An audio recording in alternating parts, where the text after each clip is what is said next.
Blog Talk Radio. Good morning out there in Blog Talk Radio Land and over there at Rainbow Soul, wherever you're listening. If you're coming in via iTunes or the chat room, however you're tuning in to today's show, we want to welcome you to our Saturday, August 27th. Can you guys believe this is the last Saturday in August? We're headed for the Labor Day weekend for those tuning in from the United States. But I want to thank you for joining us, and I'm so honored to be able to introduce you to a filmmaker and a producer and a book writer. Later on, she's going to be our featured guest here on Off the Shelf. And there's still time for you to go tell your friends and book lovers to tune in to Off the Shelf. They can either come in through Blog Talk Radio through the chat room, or they can call 347-994-3490. Again, that's 347-994-3490. But before we introduce today's guest, who again is a producer, a filmmaker, a writer, she's a teacher, and a public speaker, I want to leave this thought in your mind, and the thought is the starting point of all achievement is desire. And the person who is responsible for that quote is Napoleon Hill, and he was a great motivational speaker and writer. You got to want something, and depending on how much you want it, you'll get through all the hurdles and however long it takes to get there. But the starting point of all achievement is desire. And I also want to encourage you, especially for those of you who love mystery and relationships, particularly when you like to get down in the trenches of a relationship and not just stay on the surface. I encourage you to go out and pick up a copy of my new book, Love Pour Over Me. It's in ebook and in print format. And if you don't see it on the store shelves, just ask the clerk for it, and they can order a special copy for you. Again, that's Love Pour Over Me by Denise Turney. And now to the guest that I was talking about. And this is somebody who had a desire, and we're going to find out more where her desire came from, to help others, particularly young adults. So our special guest today is Yasmin Shiraz, and Yasmin is a director and activist, going back to, again, our quote, director and activist, producer, and author of the books, The Blueprint for My Girls and Retaliation. It's a young adult novel series. She graduated from Hampton University as a sociology major, and her works, either Yasmin or her works, have been featured in Essence magazine, Teen People, Ebony, Cosmo Girl, Your Tango, and Black Enterprise. As an activist, Yasmin has created programs for and about teens, bullying, HIV/AIDS, girl fights, and other forms of violence. And I encourage you to check Yasmin out online at www. I don't even know why I keep saying that, because you don't really need that, but .yasminshiraz.net. And again, it's yasminshiraz.net, and I'm going to spell it for you, YASM, M as in Mary, IN, N as in Nancy, SHIRAZ.net. So YASMINSHIRAZ.net. Yasmin Shiraz. Welcome to Off the Shelf, Yasmin. Oh, thank you so much. It's really a wonderful opportunity to be here today. And we want to get into more of your works, what inspired you to do what you do, and the types of things you do that can benefit our listeners, and how our listeners can help support you. But before we do, there's a question that I ask all off-the-shelf guests. And we've been 12 years in now, but we like to let our listeners know, we like to let our listeners know a little bit about our guests before we just go springing into the questions, so they can have some type of a connection with the guests and get some background on them.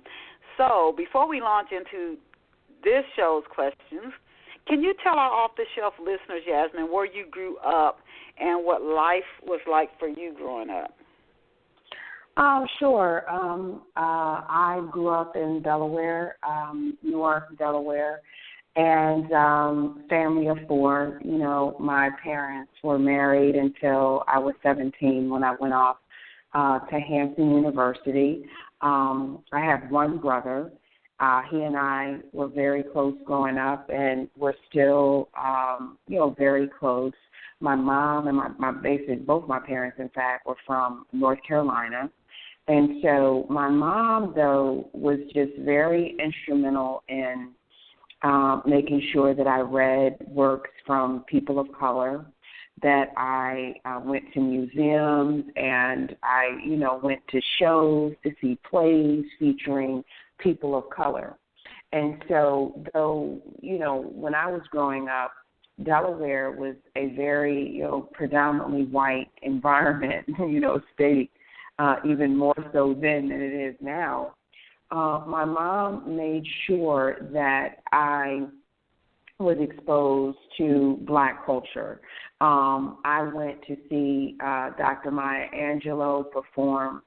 I think I may have been 10 years old when she came to the University of Delaware. Seeing that performance, changed my life. I mean, it inspired me to know what I wanted to do.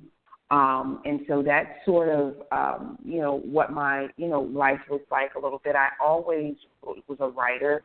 I started writing poetry, from the moment of being able to recognize words and know what they meant. I started to string them together in poems. And so from poetry, I then started writing books and screenplays and stuff like that. And that's sort of how I got started. Wow. So your mom, she was instrumental, very instrumental, it sounds like, in your journey to where you got to, and in Delaware. Oh my God, you must have been in Philadelphia a lot. I'm exactly. thinking I mean, I lived in Philadelphia now in Atlanta, but for years I was in the Philly area. So Delaware is a nice place to raise a family. I would say it's quieter and it's got its benefits. But yes, I'm thinking she must have been in Philadelphia or on a train to New York or some place. Yeah. Yeah. I remember saying my mom took me to see, like, Mama, I Want to Sing, right? So I think we saw that in Philly. So, like, any type of plays, we would go. We would go to Philly. We would go to New York. She understood that there was not a lot of diversity.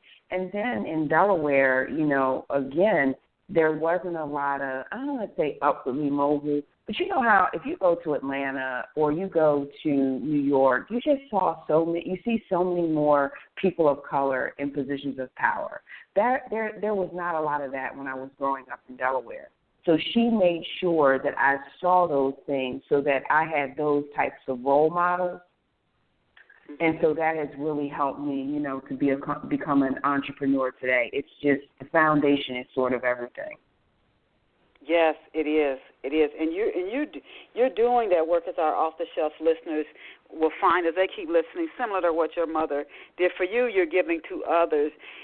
Before we go on, tell us. So your mother introduced you to. She wanted to make sure you were aware of positive contributions from the African American culture, whether it was in the arts or education or through other forms. But all that said, that's mom's impact and mom's focus. What did you, Yasmin, dream of becoming when you were a kid? I dreamt of becoming a writer because I loved books. So I was reading, Judy Blume, growing up. But I was also reading, Alice Walker. So my mom, the books that she was reading, she would let me read them. So I was reading books that I did not know what they were talking about in terms of adult context, but I knew that they were written by sisters. You know what I'm saying? Mm-hmm. And then there was a interesting, turn of events.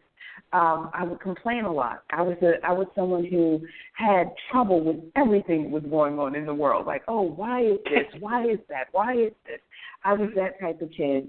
And so my brother was often the focus of my why is this happening. And so I remember one time my mom giving me the journal my very first journal and said, okay, you want to complain about everything. You want to comment about everything. I want you to start writing down your thoughts.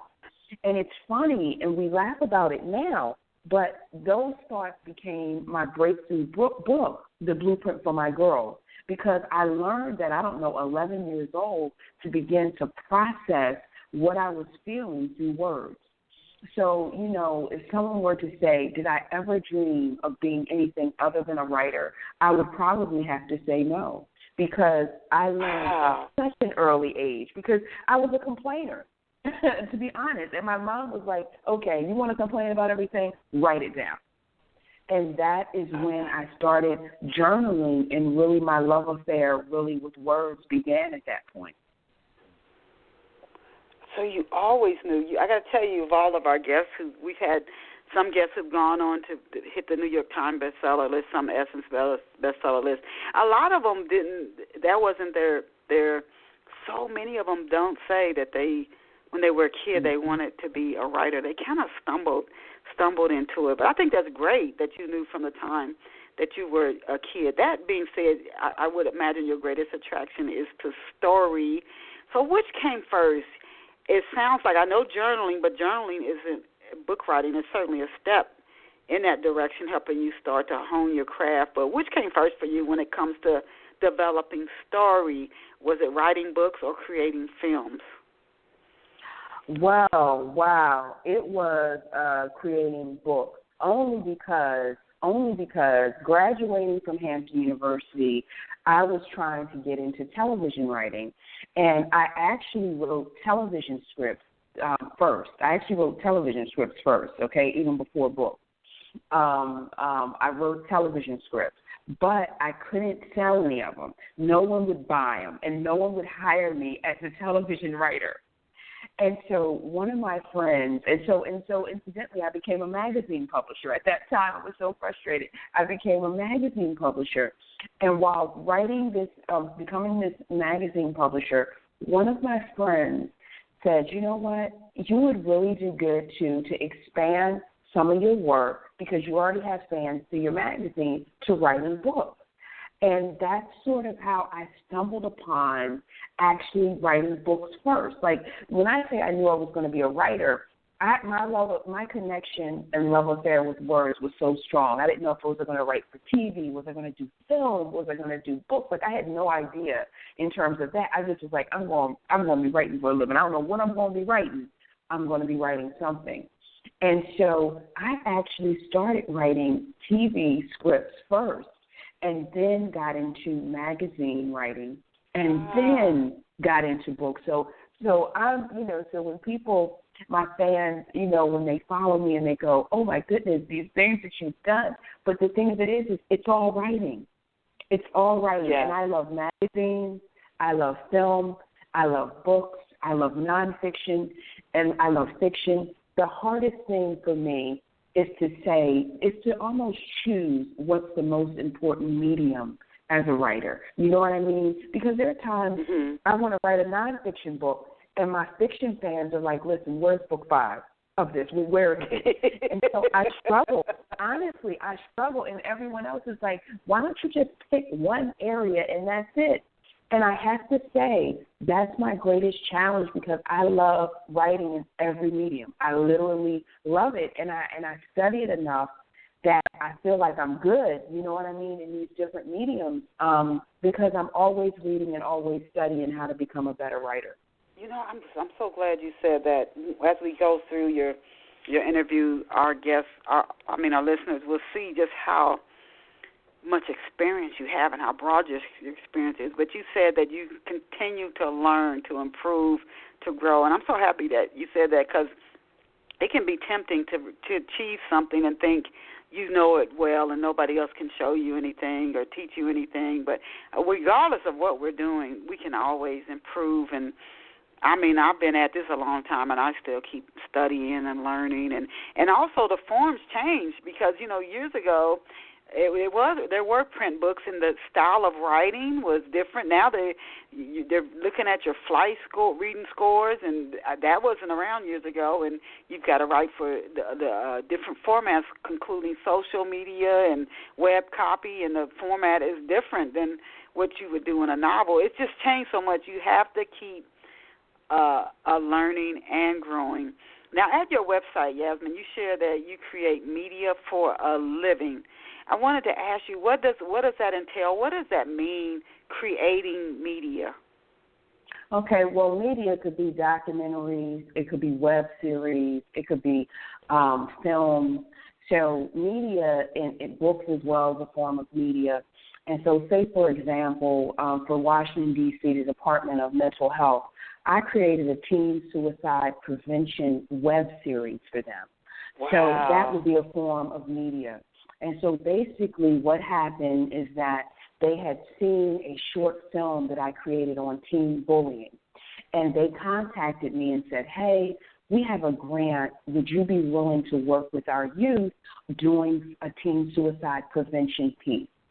And so I, because I have received letters over the years from teens who have wanted to commit suicide and things of that nature, I immediately started scripting and writing down ideas of, okay, what can I do, to make this come to life? And because I write books, the youth would already sort of connect to me a little bit. And so that would be a form of media that I created. They, hired me again to do a short film, which is a 6-minute long film with 3 teens. 2 had committed had attempted suicide, and the other had basically talked a friend off the ledge, so to speak. And so that's a form sort of media that, we are creating. So that will be sort of some examples.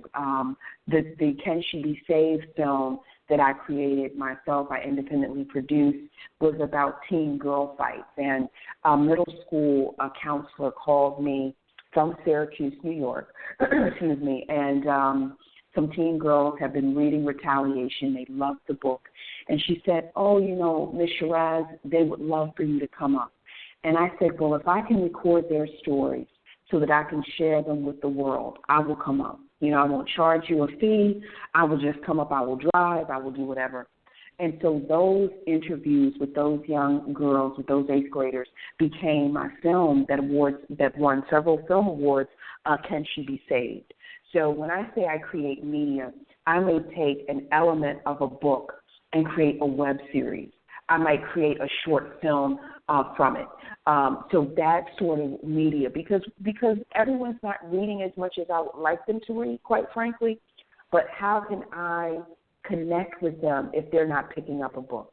And so I have a YouTube channel, and I will put different things up to attract people in a different way. Okay. And again, it goes back to story and getting your message out. And it is odd how things connect that we don't see coming. You did one short, brief, film, and then somebody else saw it. And how many people you may have helped that you're not even aware of? You're only aware of the ones who reach out to you. So that's a great work, and thank you for that. Can you tell us a little bit more about the documentary, Can She Be Saved, what it's about, and what the process was like in putting that documentary together? Oh, my goodness. Well, prior to, so I write, let me go back to Retaliation, because Retaliation was really the kickoff.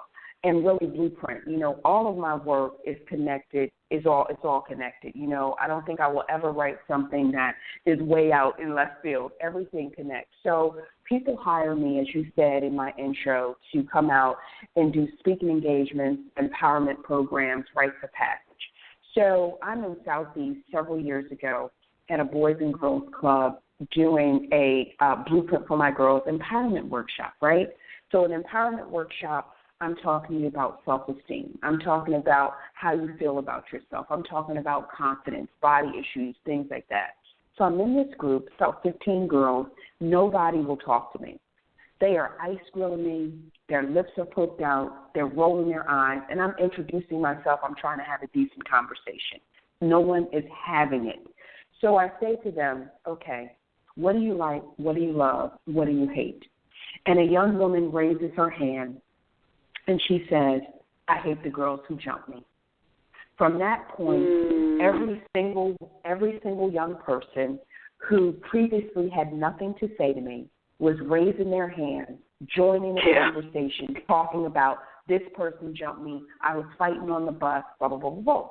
So I go home, and these stories are all over me. The anger, the fear, the violence is just, I'm wearing it like my doggone house coat, okay? I'm wearing it like a robe, right?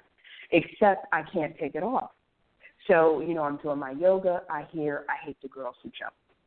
I'm, cooking spaghetti. I hear, I hate the girls who jump me.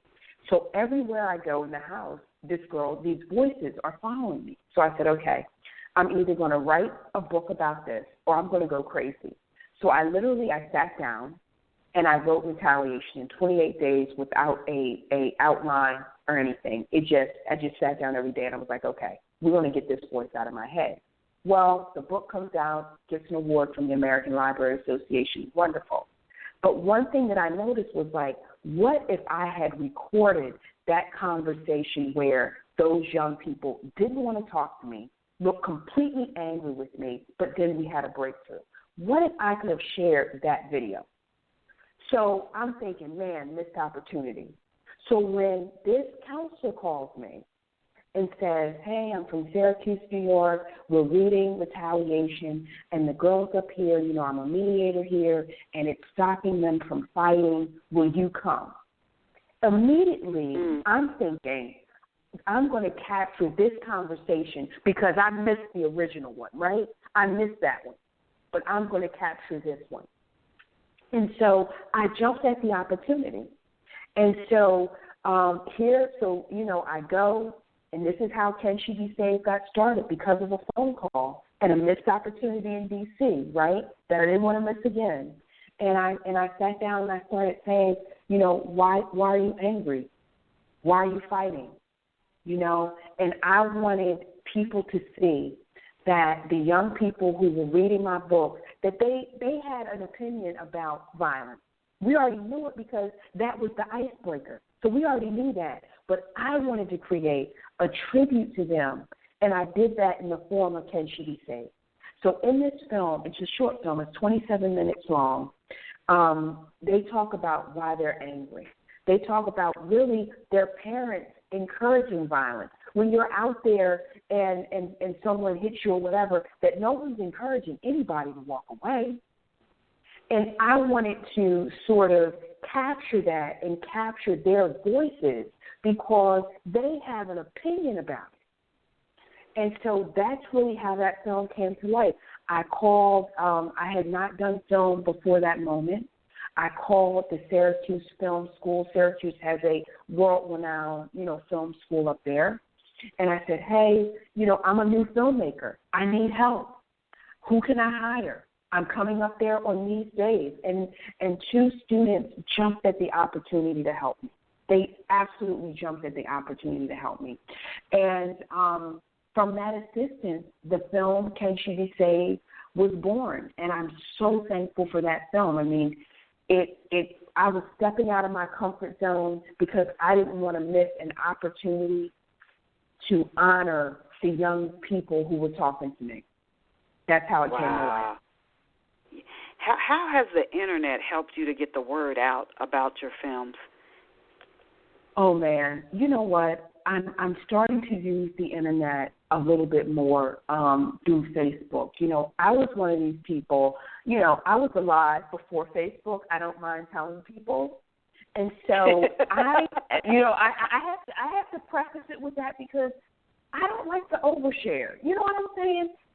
Oh, my kid blew his nose today. You're not going to see a picture of that from Yasmin Sharaf. It's not going to happen.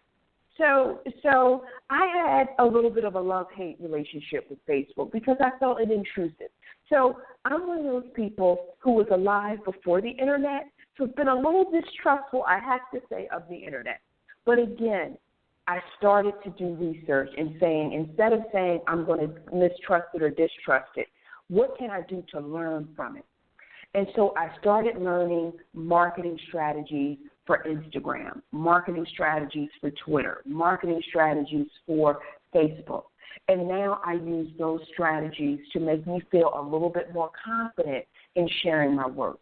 So Facebook has absolutely helped me because I have a Still I Rise media page, I have a Yasmin Shiraz author page, and I'm able to put content on there, and I'm meeting new people in that way.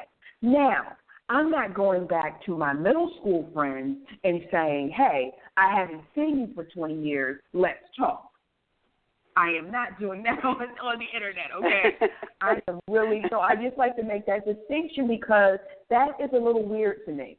But what I am doing is I am connecting with like-minded people, youth empowerment people. I have a network called the Blueprint for My Girls Empowerment Network, where every single day we feature people who are working to empower girls throughout the world, whether they're in Tanzania, they're in Germany, wherever they are. They're in Washington, D.C. So the internet has helped me to see the beautiful things that people are doing, but I do not believe in oversharing.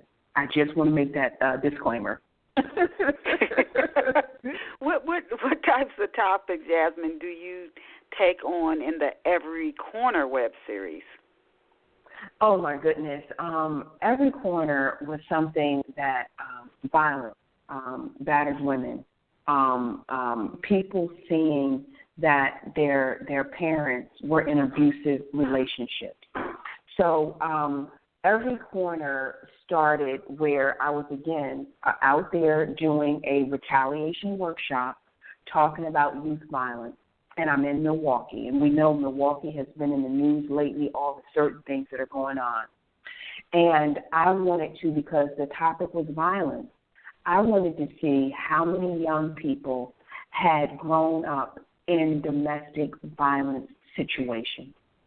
So in the Every Corner web series, it kicked off where we were talking about domestic violence situations. I will never forget, one of my first interviews was with a young man, 17 years old, who saw his dad, like, hit his mom in the head with, like, a brick. And she had, like, literally her brains. Oh, man, I got some heartbreaking stories, and I don't want to break anyone's heart this morning. But the importance of the work is there. That this young man trusted me enough to tell his story. And so, therefore, when I go out in the community, I talk about this. If you're dealing with domestic violence in the home, we have to teach young people and address those issues, therapy, counseling, what have you. You don't see that happen to your mom and be unaffected by it. And so my work helps me, you know what I mean? My work doing those types of videos and web series helps me to know the compass, where my compass should be pointed, if you're following where I'm coming from. I knew that I had to deal with violence because when I sit down and I say, hey, I'm here, I'm talking, they know me from retaliation, I want to talk about violence. And when a young person says, I saw this from my dad, I wasn't expecting that. I didn't script that. And so getting these stories is what helps me to know where my compass should be pointed, what type of stories I should be writing about, what type of films I should be producing. Now, can you take us briefly through the process, though, of developing a web series? I started hearing about them. Let's see, I know TV shows on the internet. You can watch the similar as you can watch on TV. You can watch a show that comes on every week. You can do the same thing on the internet. What's required to do that? Because I know a lot of people have their YouTube channels, but those are short and brief. What is the process that you go through to create a web series? Do you do it in an actual studio, then upload the film? How does that work? Okay, well, it depends on what type of web series that you want to do, basically, because I was doing a Tisha Ariel Nicole series, which was a take on one of my characters from the Tisha Ariel Nicole series, where it's an entertainment journalist, and it's a throwback from when I ran a magazine, and so I would shoot it on a green screen in my studio do, backdrops or what have you, and every week it will come on. So the first thing about doing a web series is determining, okay, what is it going to be about? So if you're doing sort of a news show, you could do a news show. I remember seeing a web series where a young lady from Atlanta, and she would report, like, the news in accordance to Atlanta's weather. And so she would always be, like, outside and be like, y'all, it's snowing today, or y'all, it's, you know what I mean? And she'd have this whole southern drawl sort of thing. And that's the flavor of her series. And it's a news series intertwined with weather.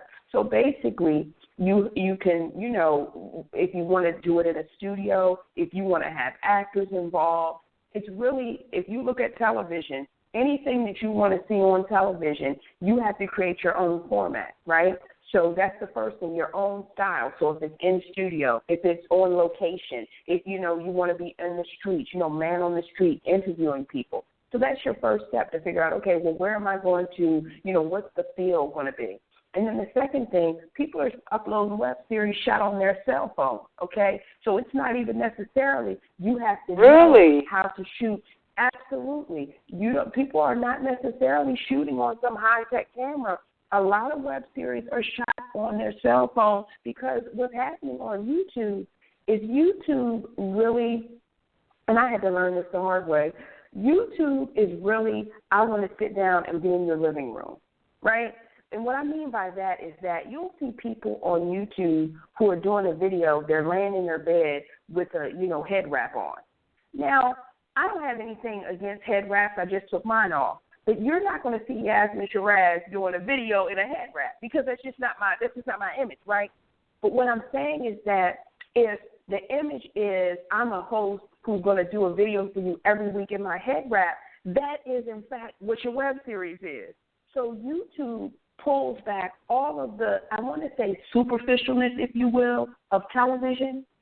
And you can create a web series having a cup of tea. It's going to be a cup of tea with me today. And you know what I mean? So people are shooting them very, I don't want to say haphazardly, but they don't have to be a camera professional is what I'm really getting at. They don't have to be a camera professional to do a web series. You upload it to YouTube, and boom, you're started.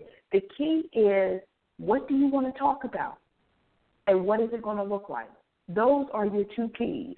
What are you going to talk about, and what is it going to look like? Those are the two keys. Okay, so you can actually, that's what I was going to ask. Go ahead. No, and you just come up with okay, I'm going to do it every Monday or every Wednesday or every Thursday. You decide when you're going to do it, and you just do it. Mm-hmm. Now, how popular are web series? And are they? Have you found? You said you created one based off of a character in one of your books. Have you found that they're good tools to market books and other story forms? And I ask that because for this reason, I'm also I freelance write as well for major corporations and small and mid-sized to startups.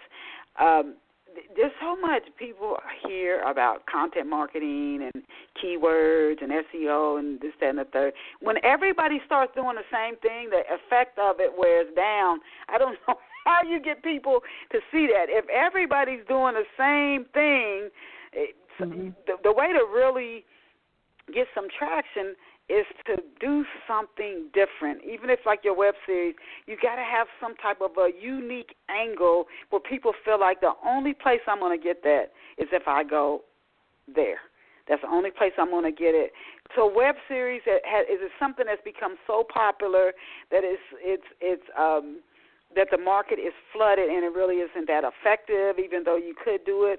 Or is it still an effective way to market like a story, a book, a film, etc.? Well, I think that web series are effective. I mean, for me, again, because I've been an entrepreneur the whole time, I always look to monetize it. So I'm not really a hobbyist, as the saying goes. Someone who just does stuff and throws it up there and then, what have you. Like, now there are a lot of hobbyists on YouTube, okay? But like with going to the National Department of Mental Health, the D.C. Department of Mental Health, like they paid me to do it. That wasn't like, oh, okay, let's just, do something and get a camera or what have you.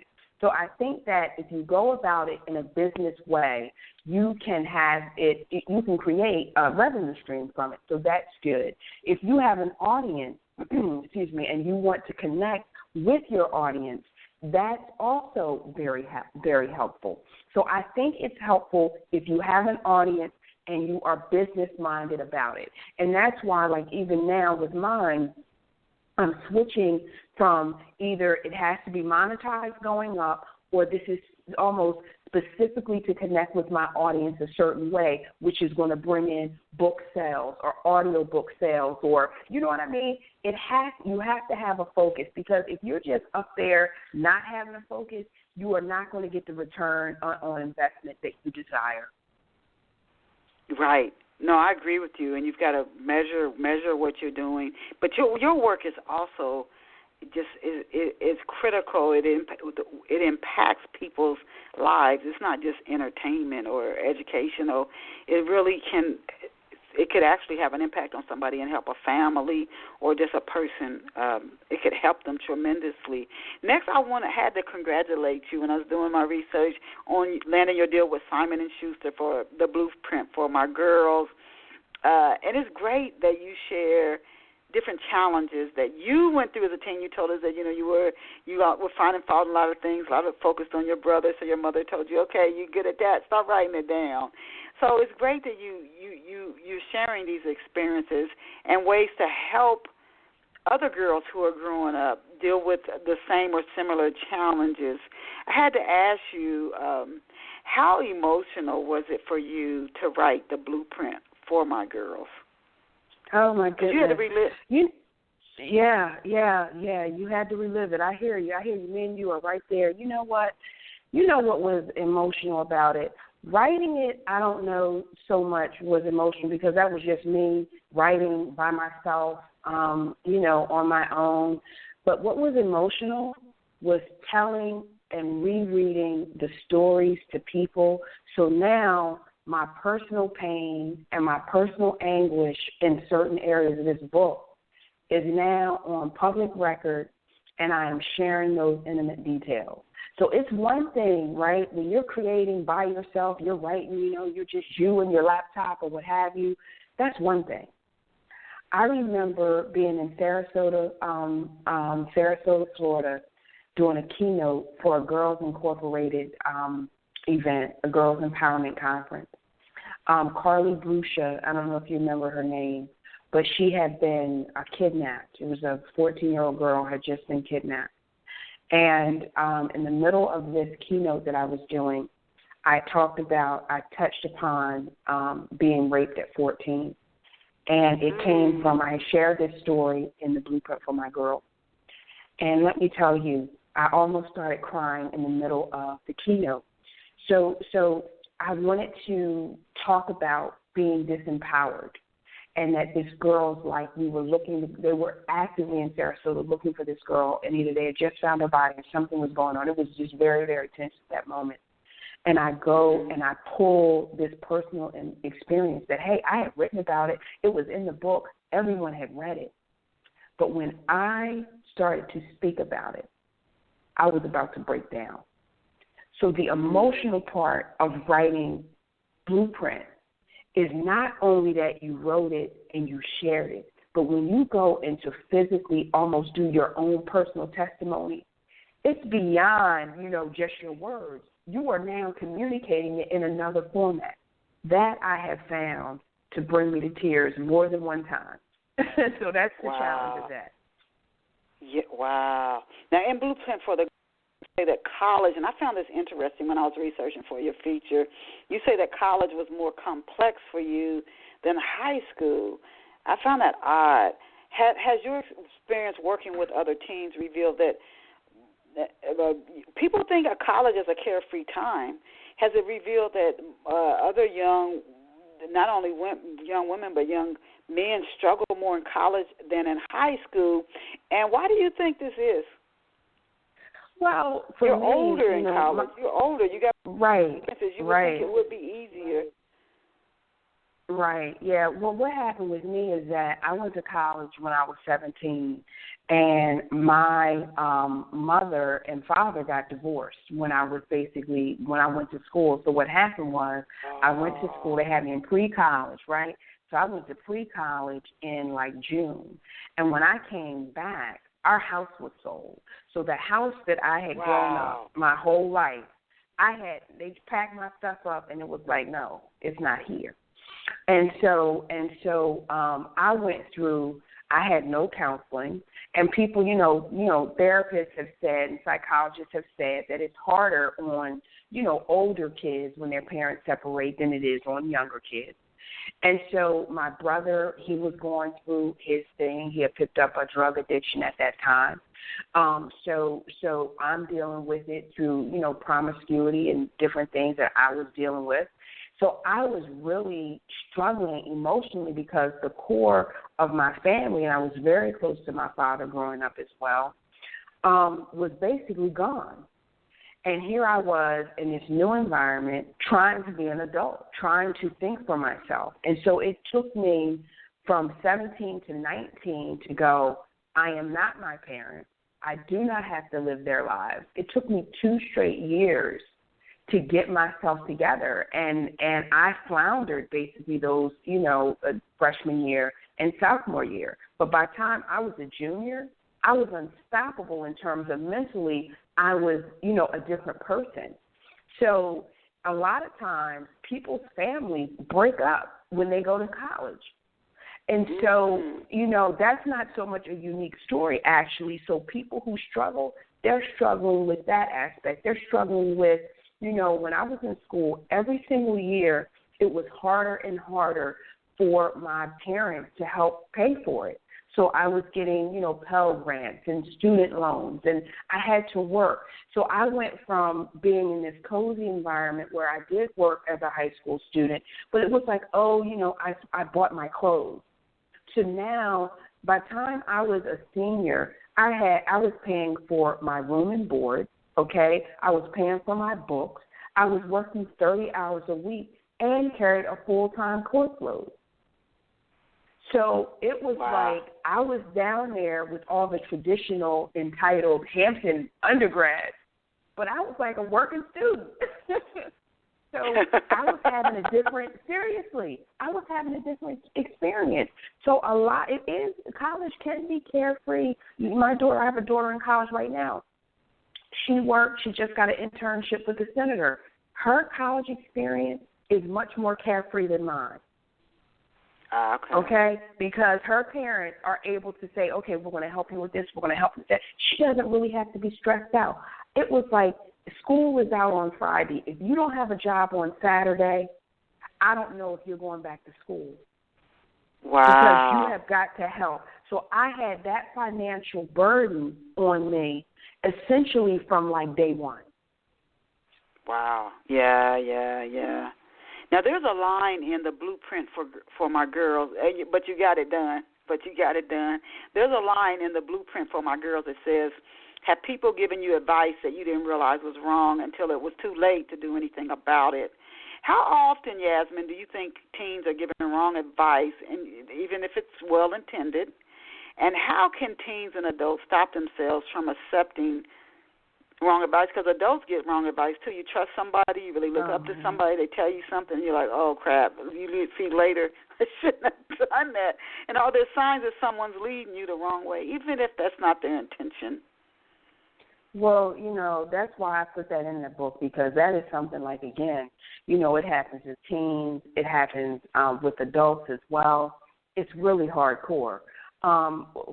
First thing is that we have to have confidence in ourselves, and that's why teens are so victim to receiving bad advice, because people who are jealous of you, people who don't want you to fulfill your dreams, oftentimes, like you can have a friend who'll go, oh, girl, don't talk to him, because she wants to talk to him, right? So they're oftentimes getting, okay, oh, you want to, no, don't go to that school because that person is mad that they won't be able to go to college.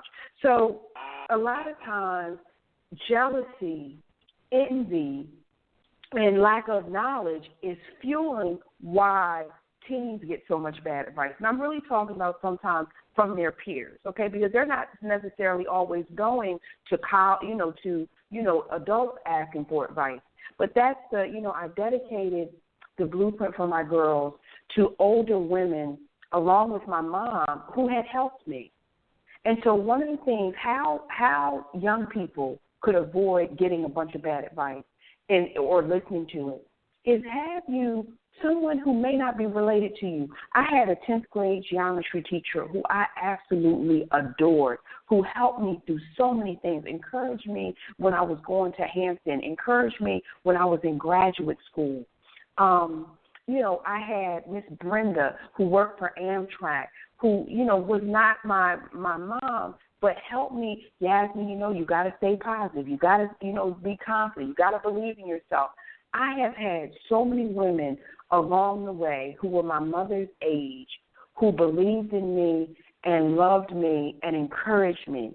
So young people, you've got to find that one person, that older person who loves you enough to give you good advice. That's the one thing you need in your life. And I encourage them, a mentor, if you will, okay?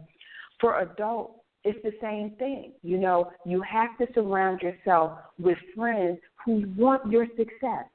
I have an accountability partner. And what he and I do is every Monday we talk about what are our goals and dreams and how are we honoring those goals and dreams throughout the week. What do we do? Do we drop the ball? Do we stay true? You need someone in your life who loves you enough to hold you accountable. This may not be your spouse. This may not be your sibling. This may not be your best friend. But someone who's going to say, Denise, you said you were going to do X, Y, and Z. Why didn't you do that? Mhm. And see, when you have that allows you to be true to yourself. And so now when somebody comes to you and tries to send you down the wrong path, it's so against your core of what you're doing, you're not going to listen anyway. You know what I'm you saying? said? Yes, and you said you did confidence, but I love the examples that you gave. And then hopefully it's something that on your show and parents listening to this off-the-shelf feature interview with Yasmin Shiraz can take back. Sometimes when people don't, they might not even be aware that I don't want you to go to college because I'm not going. And if you go and I don't go, it'll make me feel like you're better than me. And I don't want to deal with that, even though that's not true. But the good Lord created us not whether we go to school or not. But somebody might have that fear, and they're like, so I can't let you go. I got to hold you back. I got to tell you it's so dumb. A degree don't mean nothing. But if they were going to college, they'd probably be doing just the opposite, saying, why ain't you going too? And so you have to be careful to look in and read. We can do it wrong, too, though. You don't want to become super suspicious of people where you suspect everybody got some bad motive. But sometimes you have to look through the motive for why are they saying this to me? Why are they telling me this? Sometimes you got to look through. Absolutely. I agree. And just this year, I was having a lunch with a woman who hadn't gone to college, and her son had actually skipped a grade. He's so smart, he actually skipped a grade. And in this meeting, she said, oh, well, I told him he didn't need to go to college because there are a bunch of people who've gone to college who are unemployed. And out of respect for the environment, I didn't, lose my cool.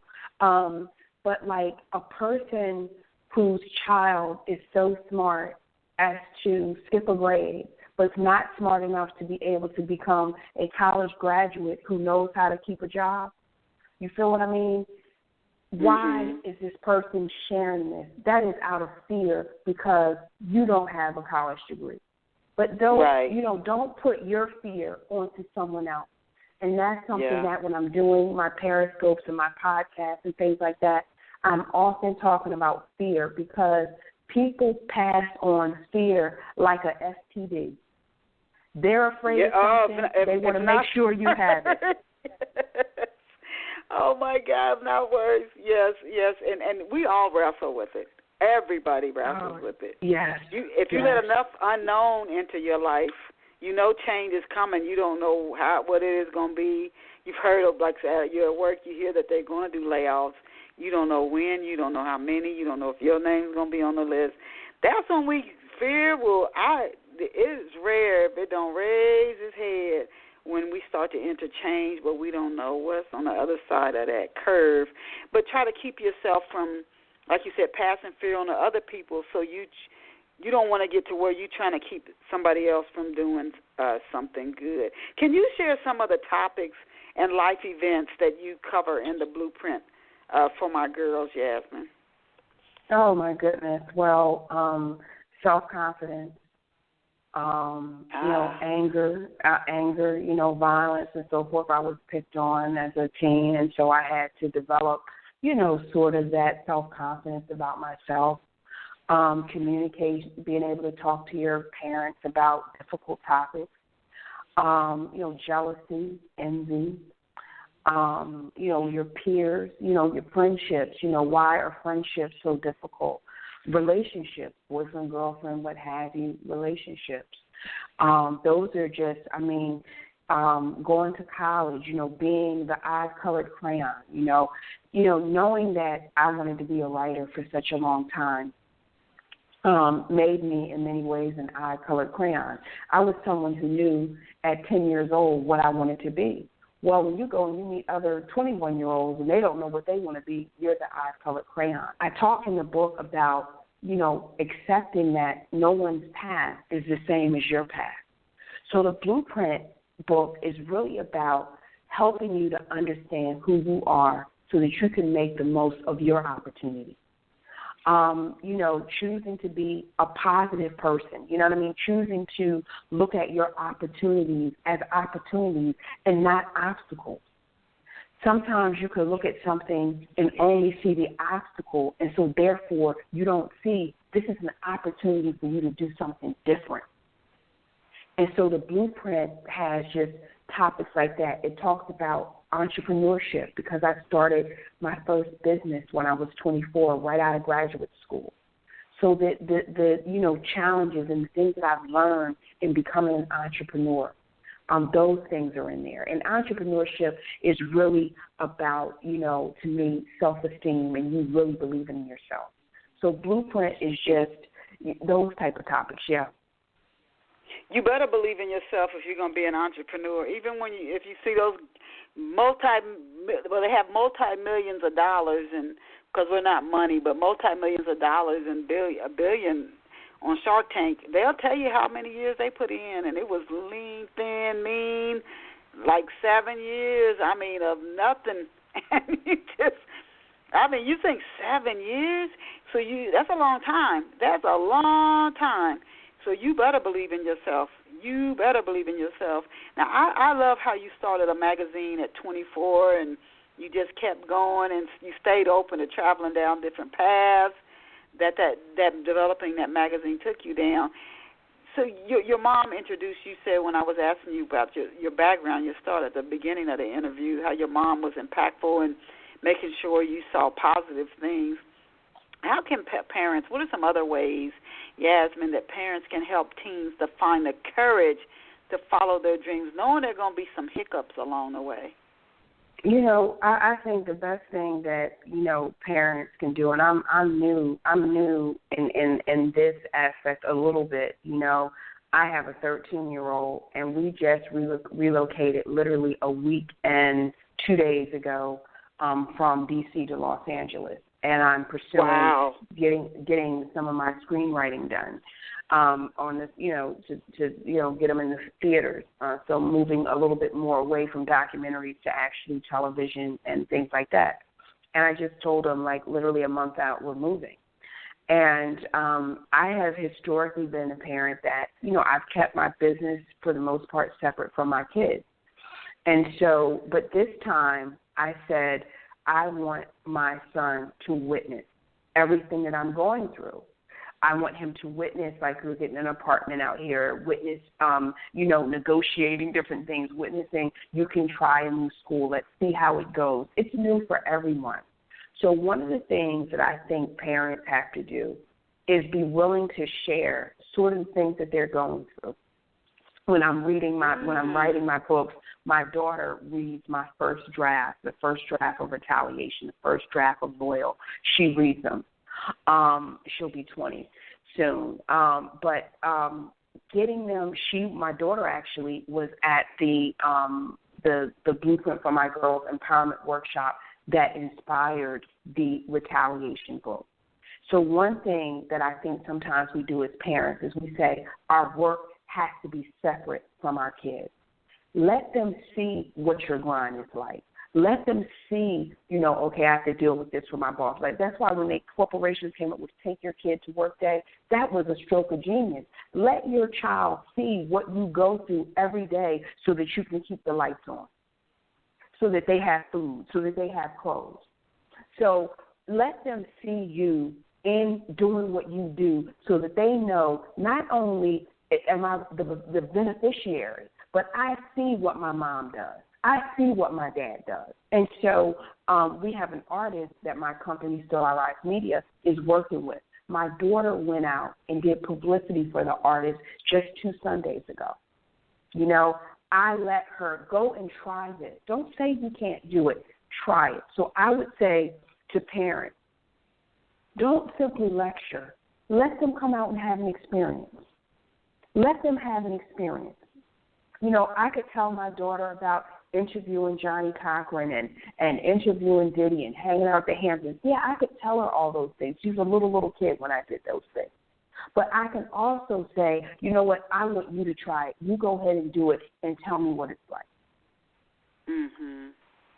So I think sometimes, we control, we don't want them to spread their wings. And I'm saying, spread your wing. If you fall and break a wing, I'm going to be right here to fix it. But you got to spread your wings. You've got to let them try. We're still trying. if you're living a life that's anyway happy or engaging, we're still trying new things. So we still have to get out and do new things as well. So let your kids do it. They will be careful. And how else are they going to learn that I can try something new and get out of the safety zone and make it? If you don't give them the chance to do it. Where can off-the-shelf listeners, Yasmin, we actually coming to the end of the show, but where can off-the-shelf listeners get copies of your books, Retaliation and the Blueprint for My Girls? And also Loyal, which is the prequel to Retaliation, which is the new book. Okay. You can go on Amazon. Absolutely. My newest book is Loyal, and you can go on Amazon.com. It's on BarnesandNoble.com, and of course you can go to YasminShiraz.net, and that's YasminShiraz.net. And Loyal is the story of Tashira and Khalil, who the story opens where there's a knock on the door. She's eating. She goes to the door. She doesn't see anyone. She opens the door, and at the crumpled like a ball of trash is her brother who has been shot and bleeding. And she wants to know who did this to you. And out of loyalty, he struggles to explain what has happened to him. And this story, Loyal, is inspired by my relationship with my own brother. So as I told you earlier, everything in my life I end up putting in a book one way or another, or in a project. And my relationship with my brother has been so helpful to me in my life. And so I wanted to honor his relationship, the relationship I have with him, and draw from that to make something really exciting for the readers. Okay. Now, if you're on any social networks, Yasmin, can you tell us where off-the-shelf listeners can find you online? Oh, absolutely. I am on Twitter as Yasmin Shiraz. I am on Instagram as Super Duper Yasmin. And please come to my Facebook page where I'm Yasmin Shiraz to get videos. I do videos, and I run a how-to writers group on Facebook where I give out tips to help writers doing what they're doing. Okay.